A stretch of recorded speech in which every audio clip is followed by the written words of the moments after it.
What's going on, guys? Welcome to another car review video on GTA 5, and from the Casino DLC, today we have the brand new Benefactor Krieger. However, I'm going to take a different approach at reviewing the car, and those to come out in the future.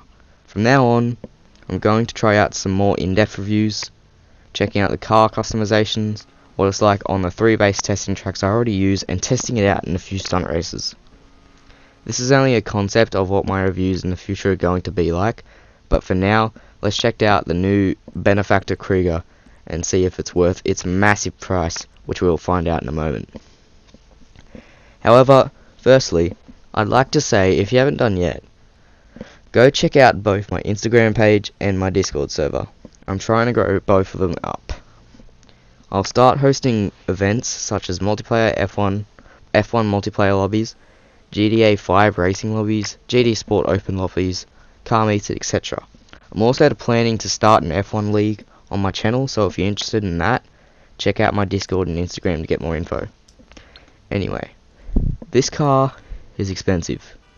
In fact, it is now the most expensive online car without weapons or rockets, priced at a staggering $2,875,000, $50,000 more than the Pegasi Tesseract, priced at $2,825,000. However, its specs do stand out in this update in the Superclass, and let's take a look. The Krieger is an all-wheel drive, 7-geared, 2-seater hypercar based off the Mercedes AMG 1, with a downforce of value of 2.75, the same as the Wagner, a brake force of 1.12, an off-road traction loss of 1, and weighing in at 1,250 kilos. It is considered as a high-performance track-ready supercar, which can be very competitive. The customizations of this car are fairly okay. However, there aren't as many for this car as people would hope for, like the Nebula Turbo and Gauntlet Hellfire. But it has some fairly good looking liveries and rear wings. It also has a nice interior, which is pretty cool, but rather than that, it's not as customizable as people would hope. My first thoughts on driving the car were, just like the Emirates, astonishing. The car felt really light and nimble around the city, and it grips incredibly well. But I prefer how this car grips for one major reason. This car is all-wheel drive, giving this car an incredible amount of traction on the road compared to the Emirates. And unlike the Emirates, this car doesn't step out at random times under acceleration as it is all-wheel drive. It felt very light and nimble to drive, and it feels incredibly fast. Anyway, with performance, today we're going to start off differently by checking out the car's top speed first.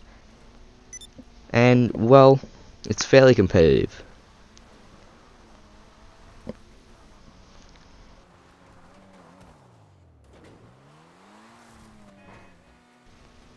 With a top speed of 127.3 miles per hour or 204.86 kilometers per hour, which is the same as the Emirates, Wagner and Nero Custom, this car is pretty fast for the Superclass. However, there are still faster cars in Superclass, such as the Banshee 900R, the Vesti 8 or 811. However, this car is still very competitive in terms of top speed.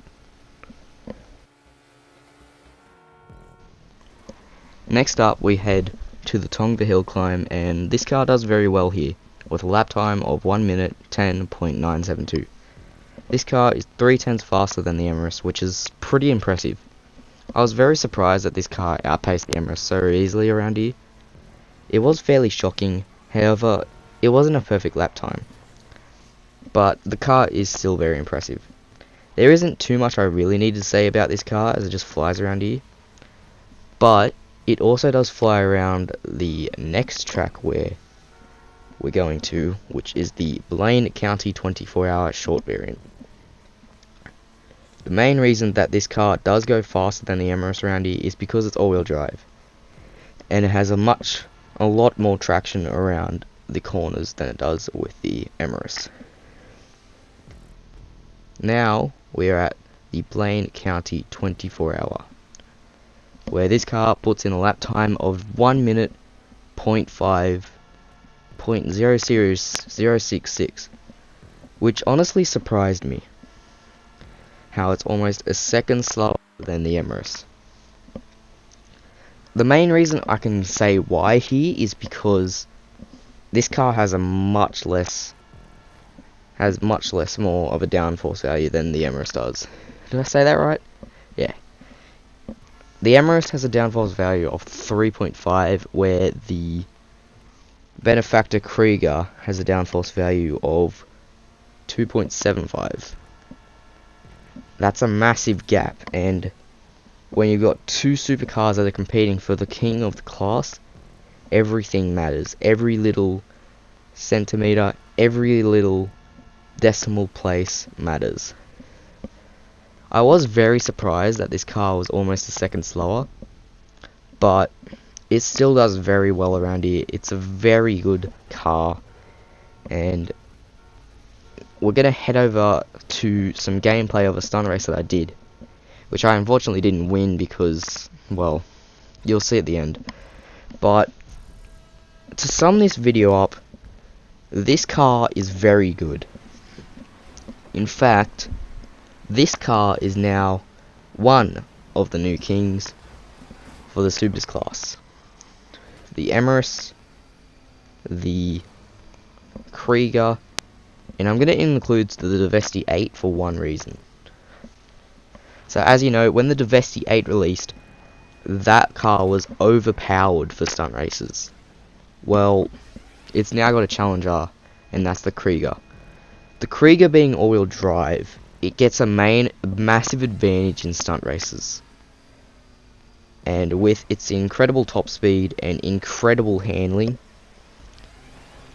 this car can beat the Devesti 8 around most tracks, but those that are top speed focused, like the Plummet and the Plummet tracks, and I think the Big M is a supercar track, I'm not sure. The Benefactor Krieger will most of the time win, but the Devesti 8 still has the top speed advantage with 131.75 miles compared to the Krieger's 127.3 miles per hour. Anyway, before I go, I'd like to say a few things. Thank you to my buddy Asotic again for making the thumbnails. I always like it when he does it. They're always very clean. If you want, check out my hot lap videos. I will post 2 every week now. I'm also going to start a YouTube F1 career series where I'll live stream each race once every weekend. I think it'll be on Sunday, not Saturday. But I will live stream on one of the days my F1 career mode on YouTube. If you want to check out my review videos for the cars, for the new DLC cars, check them out in the description below in the playlist. That's all I have to say for now. I'll catch you guys soon, and for now, it's goodbye.